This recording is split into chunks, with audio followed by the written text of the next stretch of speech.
Mike was bleeding badly. He took 3 bullets to save 2 little girls. One girl was his daughter Emma.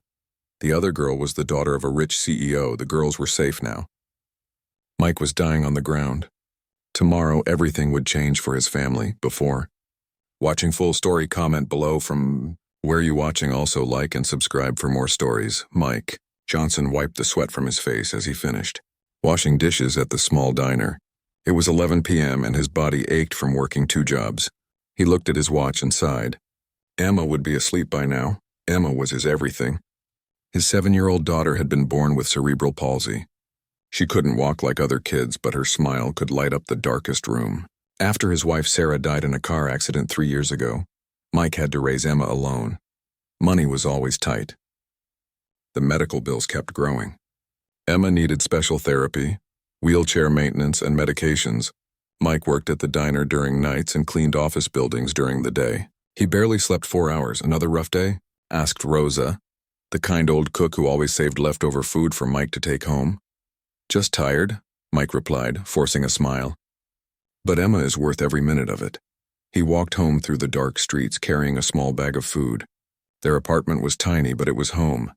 Mrs. Chen, their elderly neighbor, was watching Emma.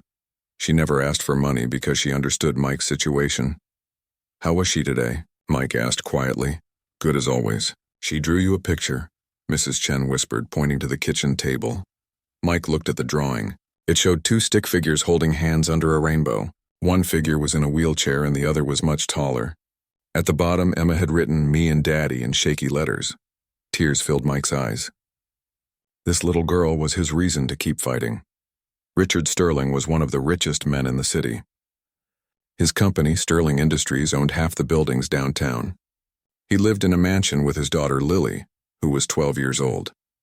Lily had been born with spina bifida. She used a wheelchair, just like Emma.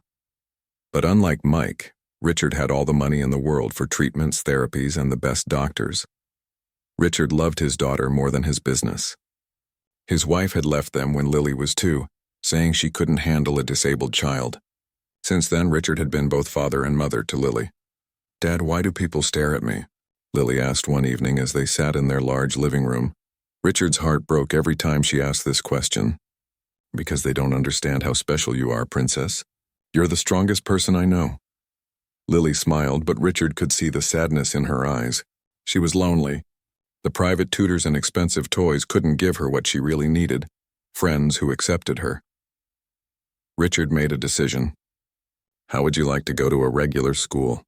Lily's eyes widened. "Really? But what if the kids don't like me? Then they don't deserve to know you," Richard said, hugging her tight. Greenwood Elementary was a public school in Mike's neighborhood.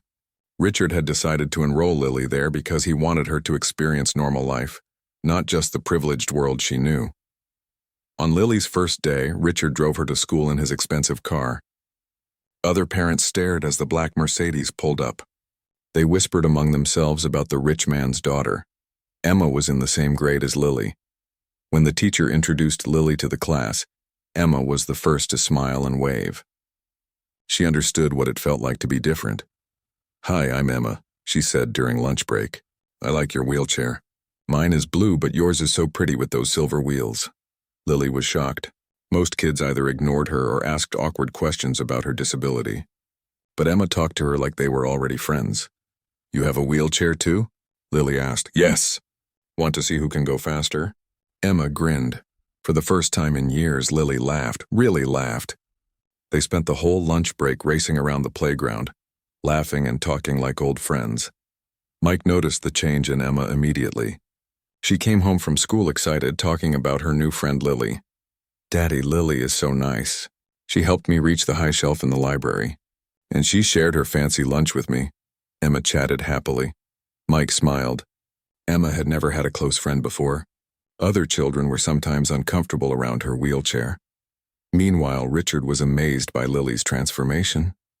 She woke up excited for school every day. She talked about Emma constantly.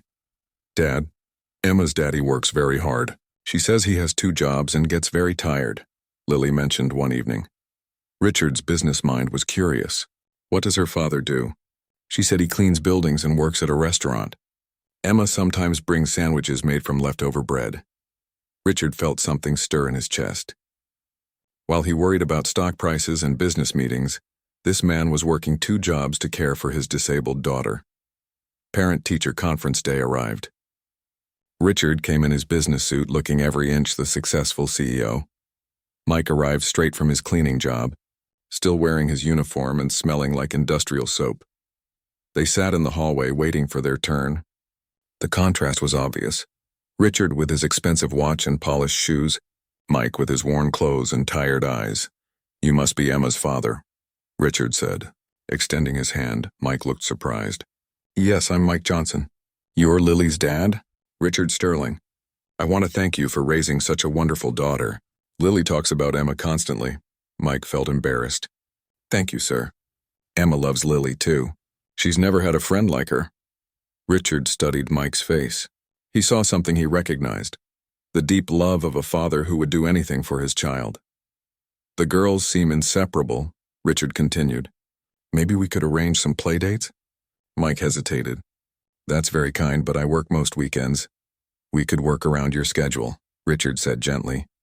For the first time, Mike saw that despite their different worlds, they were both just fathers who loved their daughters. Over the following weeks, the girls' friendship deepened. Richard began picking up Emma after school sometimes, taking both girls to the park or ice cream shop. Mike felt awkward accepting this kindness, but couldn't deny how happy it made Emma. One Saturday, Richard invited Mike and Emma to their mansion for lunch. Emma's eyes were wide as they drove through the gates. "Daddy, it's like a castle," she whispered. Mike felt out of place in the grand house, but Richard made him comfortable. They sat by the pool while the girls played in the shallow end, their wheelchairs safely nearby. "How do you do it?" Richard asked suddenly. "Do what?" "Raise her alone, work 2 jobs, handle all the medical stuff. I have money and still struggle sometimes."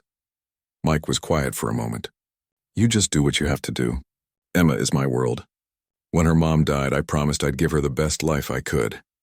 Richard felt respect growing for this tired, hard-working man. "What did you do before the accident?" "I was an electrician. Good job, decent money. But after Sarah died, I couldn't focus. Lost the job. Been trying to get back on my feet ever since." "That must be incredibly difficult," Mike shrugged. "Emma's worth it. She's the strongest person I know. Never complains, always smiling.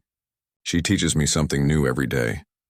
Richard thought about his own struggles with Lily's condition and felt ashamed. Here was a man with no resources who radiated strength and determination. That evening, Richard couldn't stop thinking about Mike and Emma's situation. He called his assistant. "I need you to research something for me. A man named Mike Johnson. Find out about his background, his work history, everything." The report came back the next day. Mike had been an excellent electrician with glowing recommendations before his wife's death. He'd lost his job due to missing work while grieving and handling Emma's medical needs. Since then, he'd been doing whatever work he could find. Richard felt a plan forming. His company always needed skilled electricians, but he had to be careful. Mike was proud, and charity would insult him. Richard decided to wait for the right moment. Marcus Webb had worked for Sterling Industries for 5 years. He was bitter about being passed over for promotions and blamed Richard personally. When the company laid him off last month, his resentment turned into rage. Marcus had been watching Richard's routine, learning his schedule. He knew Richard picked up his daughter from school every Tuesday and Thursday. He also knew about Emma and how much Lily cared for her. On a cold Tuesday afternoon, Marcus waited near the school. He had a gun and a plan to make Richard suffer the way he had suffered. Richard was running late from a board meeting. Usually, he arrived at 3:15 p.m. sharp, but today it was 3:30 p.m. Mike had finished his morning cleaning shift early and decided to surprise Emma by picking her up from school. It was a rare treat when he could do this. He waited outside the school with other parents, feeling out of place in his work clothes among the well-dressed mothers and fathers. At 3:35 p.m., children began streaming out of the building. Emma came out with Lily, both girls chatting excitedly about their school project. "Daddy," Emma called out, surprised and delighted to see him. "Where's your dad?" Mike asked Lily. "He's late. Probably another business meeting," Lily said with a small frown. Mike checked his watch. "Want to wait with us?" Marcus saw his chance. If he couldn't hurt Richard's daughter directly, he'd hurt her friend. That would destroy Richard just as much. He stepped out from behind a parked car, pulling out his gun. "Nobody move!" Parents screamed and grabbed their children. Teachers rushed kids back inside, but Emma and Lily were too far from the building, too close to the gunman. "You're coming with me." Marcus pointed the gun at both girls. Mike's blood ran cold. This man wanted to hurt children, hurt Emma and Lily. "Take me instead," Mike said, stepping forward. "Leave the kids alone. Get back!" Marcus shouted, but his hand was shaking. "Please, they're just children. They haven't done anything to you." Mike continued, walking slowly toward Marcus. Everything happened in slow motion. Marcus's finger tightened on the trigger, pointing at the two girls huddled together in their wheelchairs. Mike saw the intention in the man's eyes. Without thinking, without hesitation, Mike lunged forward just as Marcus fired. The first bullet hit Mike in the shoulder, spinning him around. Marcus fired again, this bullet catching Mike in the chest, but Mike didn't stop. With his last burst of strength, he threw himself between the gunman and the children. The third bullet hit him in the abdomen. Mike collapsed to the ground, blood pooling beneath him. But he had shielded Emma and Lily completely. Other parents tackled Marcus while someone called 911. "Daddy! Daddy!" Emma screamed, trying to reach him from her wheelchair. Lily was crying, calling for her father. Mike looked up at both girls, blood on his lips. "It's okay, baby girl. Daddy's here. You're safe. Both of you are safe." Those were the last words he spoke before losing consciousness. Richard arrived at the scene just as the ambulance was loading Mike's body. He saw the blood on the ground, saw his daughter crying, and understood immediately what had happened. "Lily, are you hurt?" He ran to her, checking every inch. "I'm okay, Daddy, but Emma's daddy." "He saved us. The bad man wanted to hurt us, but Mr. Mike stopped him. He got shot instead of us." Richard's hands were shaking as he held his daughter. Then he saw Emma, this brave little girl crying for her father. "Is my daddy going to die?" Emma asked through her tears. Richard knelt down to her level. "He's the strongest, bravest man I know. The doctors are going to take very good care of him." At the hospital, Richard paced the waiting room while Emma sat in her wheelchair, staring at the operating room doors. Mrs. Chen had arrived to comfort Emma, but the little girl wouldn't leave. "He has to be okay," Emma whispered. "He's all I have." Richard felt his heart breaking. This child might lose the only parent she had left, the parent who had just saved his daughter's life. Hours passed. Finally, Dr. Martinez emerged from surgery. "Are you family?" she asked. Richard started, then looked at Emma.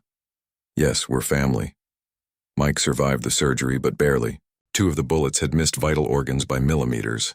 The third had caused significant internal damage. For 3 days, he was unconscious. Emma barely left his bedside. Richard made sure she had everything she needed: food, clean clothes, even a small bed set up in Mike's room. "Why are you being so nice to us?" Emma asked Richard one evening. "Because your daddy is a hero. He saved my little girl. I can never repay that." Emma nodded seriously. "Daddy always says we help people when we can." "He helped your Lily." Richard realized this 7-year-old understood more about character than most adults. On the 4th day, Mike's eyes fluttered open. "Emma?" His voice was barely a whisper. "Daddy." Emma took his hand carefully. "You're okay." "I was so scared." Mike looked around the room. It was private, expensive looking. Richard was sitting in a chair nearby. "The girls?" Mike asked.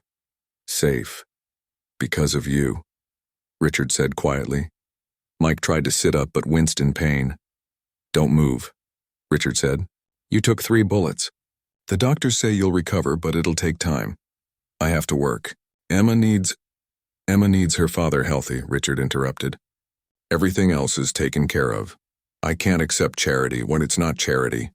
It's gratitude. And I have a proposition for you." Mike spent 2 weeks in the hospital. During that time, Richard visited every day. He brought Lily to see Emma. And slowly, Mike began to understand the depth of their friendship. More importantly, he saw how Richard treated Emma, not as someone to be pitied, but as his daughter's beloved friend. There was genuine respect there. "I've been thinking," Richard said one afternoon when the girls were napping. "My company needs a senior electrician, someone to oversee electrical systems in all our buildings." Mike was immediately suspicious. Mr. Sterling, hear me out. The salary is $75,000 a year, plus health insurance that covers everything Emma needs. There's also a company car and flexible hours. That's too much. You don't owe me anything. You're right, I don't owe you. But Emma does. And Lily does. And I do. Richard leaned forward. Mike, you risked your life for my daughter. But more than that, you've shown me what real courage looks like. What real fatherhood looks like. Mike was quiet, thinking, I've seen your work history. You're qualified, overqualified actually. This isn't charity. This is business. I need someone I can trust completely. Someone who understands what really matters. What if I can't do the job? What if? Then we'll figure it out together. But I think you'll surprise yourself. Mike looked over at Emma, sleeping peacefully for the first time since the shooting. All her life, he'd struggled to provide for her. This job could change everything, okay, he said quietly. I'll try. 6 weeks later, Mike returned to work for the first time since the shooting. But instead of putting on a diner uniform or grabbing cleaning supplies, he put on a hard hat and carried electrical blueprints. Sterling Industries facilities manager showed him around the main building. Mr. Sterling specifically requested you for this position, the manager said. He says you come highly recommended. Mike smiled. Richard had been careful to make this seem like a normal hiring, not a favor. The work was challenging but familiar. Mike's skills came back quickly, and he found himself enjoying the technical problems and project management aspects of the job. Emma was thriving too. The company health insurance covered all her therapy and equipment needs. For the first time in years, Mike wasn't stressed about medical bills. More importantly, Emma and Lily's friendship continued growing. They had play dates every weekend, studied together, and even started a small business making friendship bracelets to sell at school. Daddy, Lily's dad wants to take us to the Science Museum Saturday, Emma said one evening. That sounds fun. Did you finish your homework? Yes, and Lily helped me with math. She's really smart. Mike watched his daughter's confidence growing. Having a best friend who understood her challenges had been life-changing. 3 months into his new job, Mike was settling into his role when Richard approached him with another idea. I've been thinking about starting a program, Richard said. Support for single parents with disabled children, job training, healthcare assistance, that sort of thing. Mike looked up from the electrical plans he was reviewing. That sounds like a great idea. I want you to help me design it. You understand the challenges better than anyone. Me? I don't know anything about running programs like that. You know everything about surviving them. That's more valuable than any business degree. Mike realized Richard was right. He knew exactly what kind of help would have made the biggest difference in his darkest days. They worked together over the following months, creating the Sterling Foundation for Families. The program provided job training, childcare during interviews, emergency financial assistance, and healthcare support. Mike found himself becoming the face of the program, sharing his story at fundraising events and helping other struggling parents navigate the system. I never thought I'd be good at public speaking, Mike told Emma one evening. You're helping people like us. Daddy, that makes you brave. Mike realized Emma was right. The same courage that made him jump in front of those bullets was now helping him help others.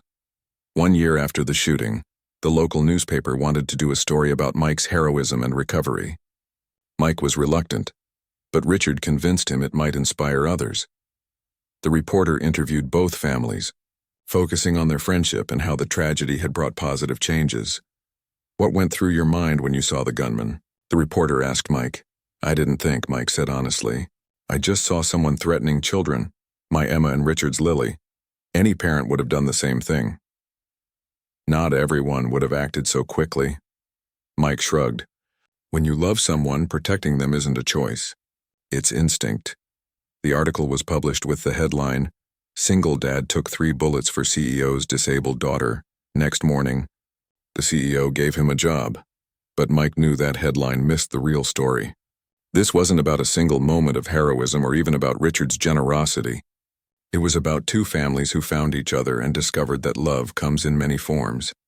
At the end of the school year, Emma was chosen to give a speech at the 4th grade graduation ceremony. Mike sat in the audience, proud but nervous.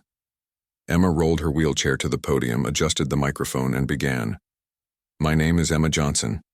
A year ago, I was scared to make friends because I'm different. I use a wheelchair and sometimes that makes people uncomfortable. But then I met Lily Sterling. She uses a wheelchair too, but more importantly, she saw me. Really saw me. Not just my disability. We became best friends. Some bad things happened this year. A scary man tried to hurt us, but my daddy protected us. He got hurt saving us. People call my daddy a hero, but I want you to know something. He was already my hero. Every day before the shooting, he was my hero. He worked 2 jobs so I could have what I needed. He carried me upstairs when our building didn't have an elevator. He learned how to do my hair because he wanted me to feel pretty. Heroes aren't just people who do big brave things one time. Heroes are people who do small brave things every single day. My daddy taught me that being different isn't something to hide from. It's something that makes you special. And when you're special, you have to use that specialness to help other people. So thank you, Daddy, for showing me how to be brave every single day. There wasn't a dry eye in the auditorium. Mike wiped tears from his face as Emma smiled at him from the stage. Richard was genuinely moved by Emma's speech. Later that evening, he called Mike. "I have another proposition for you," Richard said. Mike laughed. "Should I be worried? I want to send you back to school. Business management. Maybe some courses in nonprofit administration. The foundation is growing and I need someone to run it properly." "Richard, I can't ask you to." "You're not asking. I'm offering. Mike, you've become more than an employee. You've become a partner in this mission, but you need the credentials to take it to the next level." Mike thought about Emma's speech about everyday heroism. Maybe accepting help to help others was another form of courage. What about Emma? School schedules, studying. Emma can come to the office after school. We'll set up a study area. Lily would love having her around more. Mike realized Richard had thought of everything. Okay, let's do it. 2 years later, the Sterling Foundation for Families had helped over 200 single parents with disabled children. Mike had completed his business management degree and was now the foundation's executive director. Emma and Lily, now 10 years old, had become junior ambassadors for the foundation, sharing their story at fundraising events and showing other children that disability didn't define them. Mike often thought about the moment that changed everything: 3 bullets, 3 seconds of instinct, and 2 lives forever altered. But he realized the real change hadn't happened in those 3 seconds. It had happened in all the days that followed. In Richard's decision to see potential instead of obligation. In Emma's growing confidence in his own journey from survivor to leader. "Daddy, Mrs. Rodriguez brought her son to the foundation today," Emma told him one evening. "He just got a wheelchair like ours." He was scared, but I told him wheelchairs are actually pretty cool. "What did you tell him?" "That wheels mean freedom. We can go places faster than walking people, and we always have somewhere to sit down." Mike smiled. Emma's optimism never failed to amaze him. Also, I told him that brave daddies come in all different kinds.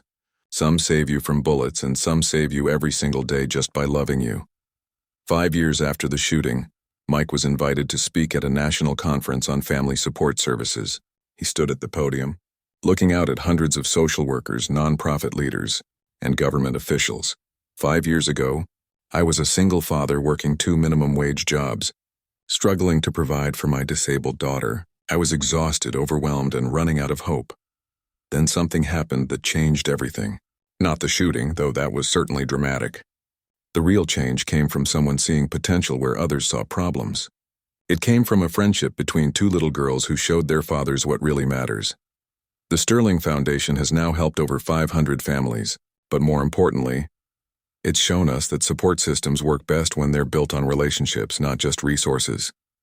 We don't just give people jobs, we give them dignity. We don't just provide health care, we provide hope. We don't just offer childcare, we offer community. Because at the end of the day, we all need the same things: purpose, respect, and the knowledge that someone believes in us. In the audience, Richard watched with pride. Beside him, Lily and Emma, now teenagers, listened intently to the man they both considered a second father. "You did good, Mr. Sterling," Lily whispered. "We all did good," Richard whispered back. 10 years after that terrible Tuesday afternoon, Mike looked back on the journey with gratitude. Emma was now 17, preparing for college with dreams of becoming a social worker. Lily was planning to study business so she could eventually take over the foundation. The foundation had grown into a national organization, helping thousands of families across the country. Mike had been featured in magazines, spoken at conferences around the world, and even advised government policy on disability support. But his proudest moment came every morning when Emma woke up confident, capable and ready to change the world. "Daddy, do you ever regret it?" Emma asked one evening as they sat on their apartment balcony. The same apartment because Mike had never wanted to move away from their community. "Regret what?" "Taking those bullets. Your life could have been so different." Mike thought carefully. "Emma, my life is different. It's better. Not because of the bullets, but because of everything that came after. I got to see you grow up confident and strong. I got to help hundreds of other families. I got to learn that heroes aren't born. They're made by the choices they make every single day." Emma smiled. "I love you, Daddy. I love you too, baby girl." Always and forever. As the sun set over the city, Mike reflected on the strange path that had brought them here. 3 bullets, 3 seconds, and a lifetime of consequences he never could have imagined. But the real miracle wasn't surviving the shooting. The real miracle was discovering that sometimes the worst moments of our lives can become the doorways to the best chapters of our stories. And in the end, that's what heroes really do. They don't just survive the darkness. They find ways to bring light to others who are lost in it too.